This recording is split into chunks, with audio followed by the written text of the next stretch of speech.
नमस्कार दोस्तों, आज हम बात करेंगे रिट पिटीशन अर्थात रिट याचिका के बारे में। जैसा कि आपको पता है, आर्टिकल 32 ऑफ द कॉन्स्टिट्यूशन, जिसमें राइट टू कॉन्स्टिट्यूशनल रेमेडीज की बात की गई है, अर्थात संवैधानिक उपचारों के अधिकार की बात की गई है, जिसके अंतर्गत यह बोला गया है कि मूल अधिकारों को प्रवर्तित कराने के लिए सुप्रीम कोर्ट में याचिका दायर करने का अधिकार आपको मिला हुआ है। अर्थात यदि आपके मौलिक अधिकार फंडामेंटल राइट्स का वायलेशन या हनन होता है, तब आप सीधे सुप्रीम कोर्ट जा सकते हैं। और जब आप सुप्रीम कोर्ट जा सकते हैं तो सुप्रीम कोर्ट इसके तहत या तो निर्देश या आदेश या रिट जारी कर सकता है। मींस कोई गाइडलाइंस या कोई ऑर्डर या रिट जारी करने का उसको अधिकार है। अनुच्छेद 32 आर्टिकल 32 के अंतर्गत सुप्रीम कोर्ट एवं आर्टिकल 226 के तहत हाई कोर्ट को 5 तरीके की रिट जारी करने का अधिकार मिला हुआ है। 1950 के पहले कलकत्ता, बॉम्बे और मद्रास हाईकोर्ट ऐसी 3 हाईकोर्ट थी जो रिट जारी कर सकती थी। लेकिन जैसे ही 1950 में भारत का संविधान लागू हुआ, उसमें अनुच्छेद 226 के तहत सभी प्रकार के उच्च न्यायालय, जितने भी उच्च न्यायालय हैं, हाईकोर्ट्स हैं, उनको भी रिट जारी करने का अधिकार दे दिया गया है।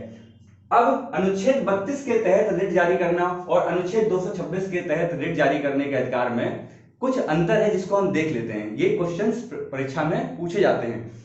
जैसे कि अनुच्छेद 32 के तहत जो सुप्रीम कोर्ट रिट जारी करती है, वह केवल मौलिक अधिकारों के लिए की सकती है। अर्थात अगर आपके फंडामेंटल राइट्स का वायलेशन हुआ है, तभी सुप्रीम कोर्ट रिट जारी कर सकती है। लेकिन अनुच्छेद 226 के तहत हाई कोर्ट जो रिट जारी करती है, वह फंडामेंटल राइट्स, मौलिक अधिकार या किसी अन्य उद्देश्य से भी, यहां वर्ड लिखा गया है, किसी अन्य पर्पज से भी वो रिट जारी कर सकती है। इसका मतलब क्या हुआ कि रिट संबंधी जो न्यायिक अधिकार क्षेत्र है, वह हाई कोर्ट का ज्यादा विस्तृत है, ज्यादा बड़ा है। यह केवल मौलिक अधिकार के लिए, यह मौलिक अधिकार प्लस किसी भी अन्य उद्देश्य से रिट को जारी कर सकती है। दूसरा मुख्य अंतर देखिए, सुप्रीम कोर्ट जो रिट जारी करेगी वो किसी व्यक्ति या किसी भी सरकार के विरुद्ध कर सकती है, क्योंकि सुप्रीम कोर्ट जो है वो हमारी न्यायपालिका के उच्चतम शिखर पर स्थित है। हम जानते हैं कि भारत में एकीकृत न्यायपालिका का ढांचा है, तो सबसे उच्चतम शिखर पर सुप्रीम कोर्ट स्थित है। जबकि हाई कोर्ट जो रिट जारी करेंगे वह अपने न्यायिक क्षेत्राधिकार में, जैसे उत्तर प्रदेश में इलाहाबाद हाई कोर्ट है, तो उसका जो न्यायिक क्षेत्राधिकार है उसमें वो रिट जारी कर सकती है। इसके अलावा स्वयं में एक मौलिक अधिकार है। सुप्रीम कोर्ट जो रिट जारी करती है वह आर्टिकल 32 के तहत जारी करती है। और मैंने आपको पहले भी बताया हुआ है कि आर्टिकल 12 से 35 तक, अनुच्छेद 12 से 35 तक फंडामेंटल राइट का चैप्टर है। अर्थात आर्टिकल 32 के तहत जारी की गई रिट अपने आप में एक मौलिक अधिकार है। अगर मौलिक अधिकार है तो सुप्रीम कोर्ट उस रिट को नकार नहीं सकता। इसीलिए बोला जाता है मूल अधिकारों का रक्षक एवं गारंटर, क्योंकि अगर आपके मौलिक अधिकारों का हनन हुआ है तो आप सीधे अनुच्छेद 32 के तहत सुप्रीम कोर्ट जा सकते हैं और सुप्रीम कोर्ट उसको मना नहीं कर सकता। अर्थात मौलिक अधिकारों की रक्षा के लिए आप सीधे सीधे सुप्रीम कोर्ट मूव कर सकते हैं। लेकिन अनुच्छेद 226 के तहत हाई कोर्ट को जो पावर है रिट जारी करने की, वो डिस्क्रिशनरी है, विवेकानुसार है। हाई कोर्ट अपने रिट संबंधी न्याय क्षेत्र के क्रियान्वयन को नकार भी सकता है, क्योंकि उसके पास जो रिट संबंधी जो अधिकार दिया गया है वो आर्टिकल 226 के तहत है। इसी कारण कि आर्टिकल 32 जो है सुप्रीम कोर्ट को यह पावर देता है कि वह रिट जारी कर सकता है और नागरिकों के मौलिक अधिकारों का संरक्षण करता है, फंडामेंटल राइट का गारंटर है। इसीलिए आर्टिकल 32 को डॉक्टर अंबेडकर ने soul and heart of the constitution बोला था कि ये हृदय और आत्मा है संविधान की। अगर ये आर्टिकल 32 को हटा दिया जाए तो ये कॉन्स्टिट्यूशन जो है, संविधान जो है, वो एक मृत प्राय किताब जैसी होगी, फिर उसमें कुछ रहेगा नहीं करने लायक। अब इसमें क्या है, ये रिट जारी करने का अधिकार, इसमें बदलाव करने के लिए संसद को शक्ति दी गई है। संसद को यह शक्ति दी गई है कि संसद इस रिट जारी करने के अधिकार को अन्य न्यायिक जो अवर न्यायालय हैं, जो जूनियर कोर्ट्स हैं, उनको भी ट्रांसफर कर सकता है। ये संसद की शक्ति है। लेकिन इस शक्ति में एक खास शर्त ये है कि इससे सुप्रीम कोर्ट को जो शक्तियां दी गई हैं उनमें कोई प्रभाव नहीं आना चाहिए। यहां पर मैं 2 केस के बारे में आपको बता देता हूं कि रोमेश थापर बनाम मद्रास 1950 में केस हुआ था, जिसमें बोला गया था कि सुप्रीम कोर्ट जो है वो मूल अधिकारों का रक्षक एवं गारंटर है। मतलब अगर आप वहां जाते हैं मौलिक अधिकारों के हनन के लिए तो सुप्रीम कोर्ट आपको मना नहीं कर सकता। इसी प्रकार एक केस था चंद्र कुमार बनाम यूनियन ऑफ इंडिया, 1997 का केस था, जिसमें सुप्रीम कोर्ट ने ये ऑर्डर दिया था, ये जजमेंट दिया था कि आर्टिकल 32 जो है वह संविधान का फंडामेंटल या मौलिक ढांचा है, मूल ढांचा है, फंडामेंटल स्ट्रक्चर के अंतर्गत आता है, अर्थात इसको समाप्त नहीं किया जा सकता है। अब हम बात करते हैं रिट के प्रकारों की। 5 प्रकार की रिट होती है, जिसमें हम पहली बात करेंगे हेबियस कॉर्पस। ये एक लैटिन भाषा का शब्द है जिसका मतलब होता है हिंदी में बंदी प्रत्यक्षीकरण, लेकिन इसका अगर शाब्दिक अर्थ देखेंगे तो इसका मतलब होता है सशरीर उपस्थित करना, किसी को फिजिकली उपस्थित करना। ये रिट कब जारी करता है सुप्रीम कोर्ट? जब किसी व्यक्ति को या तो अवैध रूप से गिरफ्तार कर लिया जाए या फिर उसको निरुद्ध डिटेंशन में उसको डाल दिया जाए, तब सुप्रीम कोर्ट ये रिट जारी कर सकता है। इसका महत्व क्या है? व्यक्तिगत स्वतंत्रता के लिए, पर्सनल जो फ्रीडम है, यदि किसी व्यक्ति के मौलिक अधिकारों का हनन करते हुए, उसके फंडामेंटल राइट्स को वायलेट करते हुए किसी को या तो गिरफ्तार कर दिया गया है या उसको डिटेन किया गया है, तब कोई व्यक्ति सुप्रीम कोर्ट जाकर अपने मौलिक अधिकारों के हनन हेतु जब याचिका करेगा तो सुप्रीम कोर्ट इस रिट को जारी करेगा कि इस फला व्यक्ति को हमको सशरीर उपस्थित कराओ। इसीलिए इसका महत्व है कि उस किसी भी व्यक्ति की व्यक्तिगत स्वतंत्रता को बनाए रखने के लिए, उसके मौलिक अधिकार को बनाए रखने के लिए सुप्रीम कोर्ट ये रिट जारी करेगा। अब किसके विरुद्ध किया जा सकता है? या तो कोई लोक प्राधिकारी होगा या निजी व्यक्ति। अगर कोई मान लीजिए कोई व्यक्ति है, उसको किसी आसपास के व्यक्ति ने जबरदस्ती या अवैध तरीके से उसको बंदी बना लिया है, तब भी वो व्यक्ति सीधे सुप्रीम कोर्ट जा सकता है और सुप्रीम कोर्ट उसको कहेगा कि इस व्यक्ति को मेरे सामने हाजिर करो। इसलिए ये मौलिक अधिकारों की सुरक्षा हेतु, मौलिक अधिकारों की गारंटी के लिए एक महत्वपूर्ण रिट के रूप में मानी जाती है। अब इसके कुछ अपवाद भी हैं कि किन किन कारणों में ये रिट जारी नहीं की जा सकती है। जैसे यदि गिरफ्तारी का आदेश न्यायालय ने किया है, मान लीजिए कोई व्यक्ति ने कोई क्राइम किया है और उसकी गिरफ्तारी का आदेश न्यायालय ही देता है। अगर न्यायालय ने गिरफ्तारी का आदेश दिया है, इसका मतलब कानून सम्मत गिरफ्तारी है, अतः उस केस में ऐसी रिट जारी नहीं की जा सकती है। दूसरा, यदि मामला या व्यक्ति वह न्यायालय की अधिकारिता में नहीं आता है। अब मान लीजिए अफगानिस्तान में कोई व्यक्ति गिरफ्तार हो गया है, वहां तालिबान ने गिरफ्तार कर लिया है, तब ऐसा नहीं हो सकता कि यहां पे कोई व्यक्ति उसका रिश्तेदार कहे कि ये रिट जारी कर दो, क्योंकि वो अफगानिस्तान में हुआ मामला, तालिबान ने कुछ कर दिया है, तो ये यहाँ की सुप्रीम कोर्ट की न्यायाधिकारिता में या हाई कोर्ट की न्यायाधिकारिता में नहीं आता है। तीसरी बात, न्यायालय या विधानमंडल की अवमानना। आपको पता होगा कि न्यायालय की अवमानना या विधानमंडल की, भारत में संसद या किसी राज्य की विधायिका की अगर अवमानना होती है तो उसके खिलाफ भी गिरफ्तारी का वारंट जारी हो सकता है। जैसे कर्नाटका में कुछ दिन पहले हुआ था, एक पत्रकार को गिरफ्तार किया गया था। ऐसे केस में भी अगर ऐसा कुछ हुआ है, तब भी उस केस में ये रिट जारी नहीं की जा सकती है, क्योंकि उसको भी एक कानूनी प्रक्रिया माना जाता है कि विधानमंडल द्वारा गिरफ्तारी की गई है, वो भी एक अर्ध न्यायिक प्रक्रिया के तहत, ठीक है। तो उस केसेस में भी इस रिट को जारी नहीं किया सकता है। अब दूसरी रिट आती है मैंडमस। मैंडमस का हिंदी में अर्थ होता है परमादेश। अब इसका शाब्दिक अर्थ जो होता है वो होता है हम आदेश देते हैं, जैसा देखने में लग रहा परम आदेश, हम आदेश देते हैं। अब कब आदेश दिया जाएगा?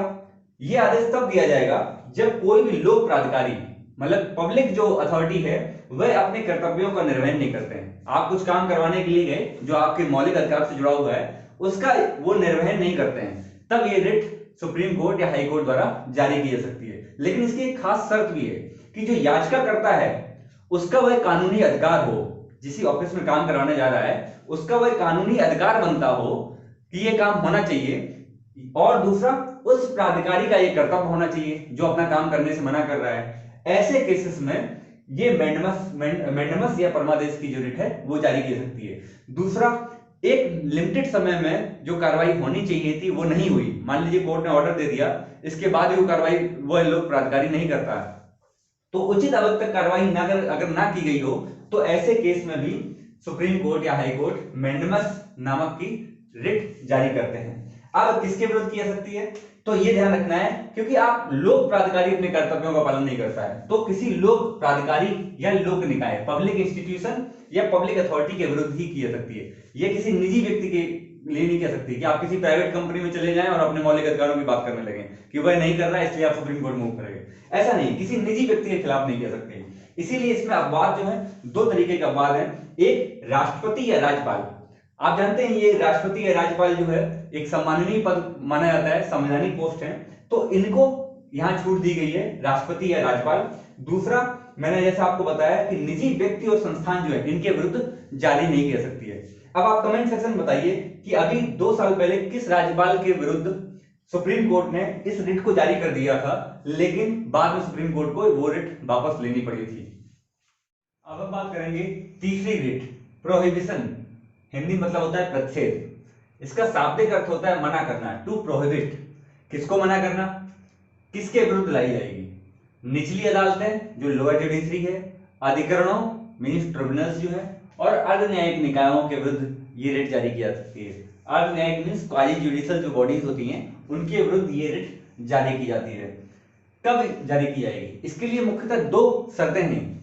पहली शर्त क्या है, जब ये बॉडीज, उपरोक्त बॉडीज क्या करें, अपने अधिकार क्षेत्र से बाहर जाकर काम करें। उनके अधिकार क्षेत्र में वो मामला नहीं आता जो मामला है, इसके बाहर जाकर वह अगर कोई काम करती हैं, साथ ही साथ वह मामला लंबित होना चाहिए, मींस पेंडिंग हो मामला, उस मामले का निस्तारण अभी तक ना हुआ हो, पेंडिंग मामला हो, और वह कोर्ट या अधिकरण या अर्ध न्यायिक निकाय अपने अधिकार क्षेत्र के बाहर जाकर वो काम कर रही हो। ऐसे मामलों में सुप्रीम कोर्ट या हाई कोर्ट अपने जो लोअर जुडिशरी होगी उसको रिट जारी करेगी। इसी को पॉपुलरली आप लोग स्टे ऑर्डर भी बोलते हो। जैसे किसी लोअर जुडिशरी ने कोई ऑर्डर दिया और उसके खिलाफ जाके आपने हाई कोर्ट में स्टे ले लिया। किस आधार पर लिया? क्योंकि जो लोअर जुडिशरी जो थी उसने अपने अधिकार क्षेत्र के बाहर जाके काम किया। इसी को पॉपुलरली स्टे ऑर्डर भी बोलते हैं। अब ये क्या है, एक निवारक के तौर पे काम करता है। मैंने यहां लिख रखा है प्रिवेंटिव, निवारक। क्यों? क्योंकि ये जब मामला लंबित होता है तब ये रिट जारी होती है।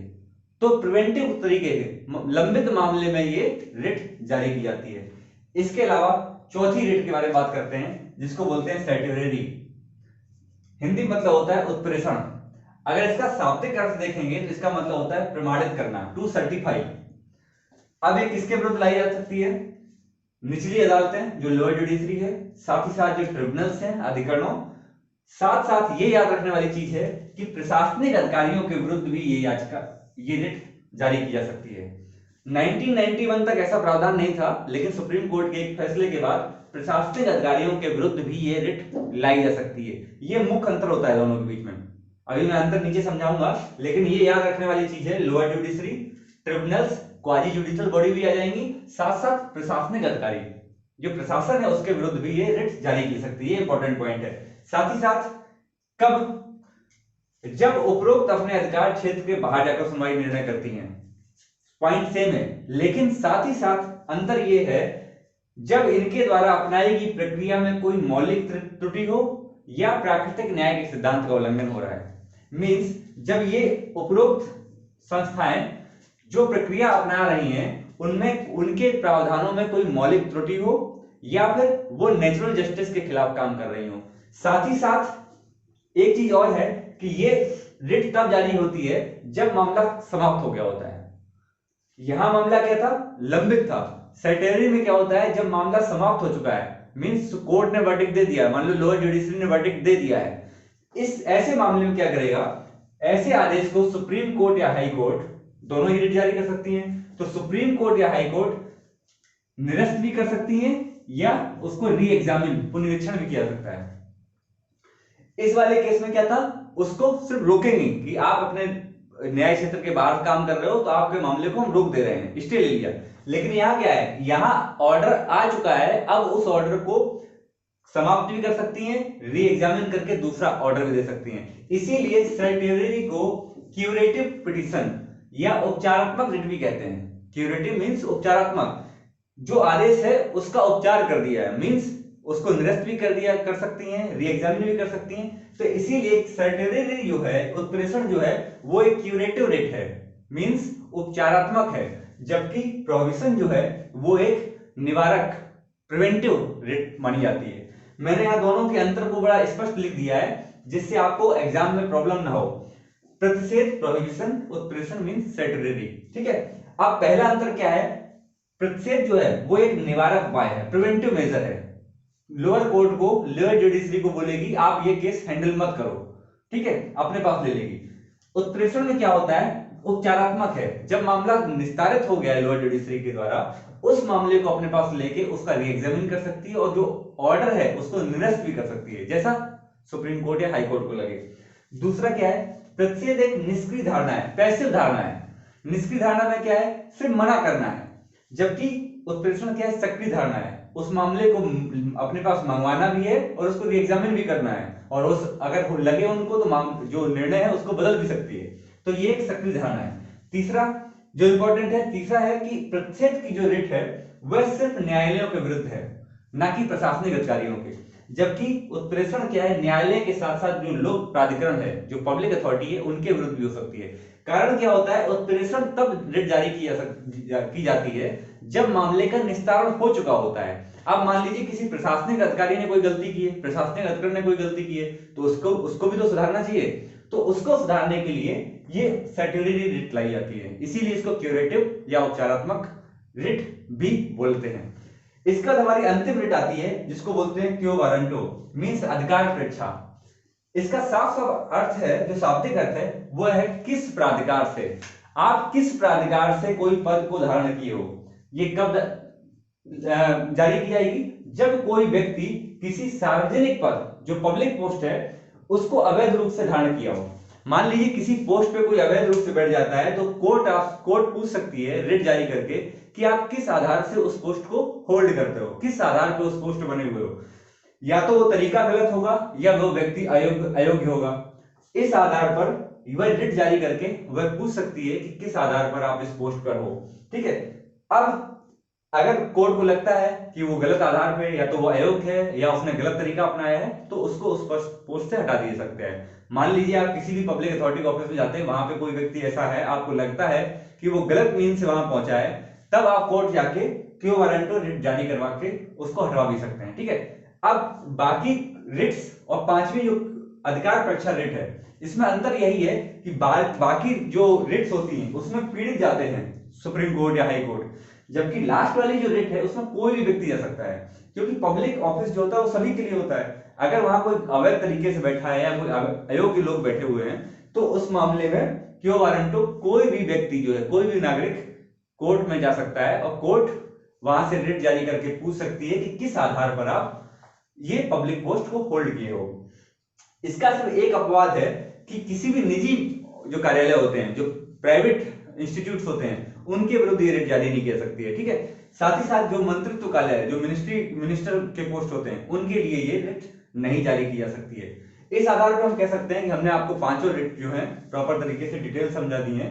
ये वाला जो अंतर होता है ये बहुत इंपॉर्टेंट है प्रतिषेध और उत्प्रेषण में, इसको जरूर देखिएगा क्योंकि इनमें से क्वेश्चन बन सकता है। इसी के साथ हमारा ये रिट का टॉपिक समाप्त होता है। धन्यवाद। कैसा लगा आपको टॉपिक जरूर शेयर कीजिएगा और कमेंट सेक्शन में जरूर हमको बताइएगा। तब तक के लिए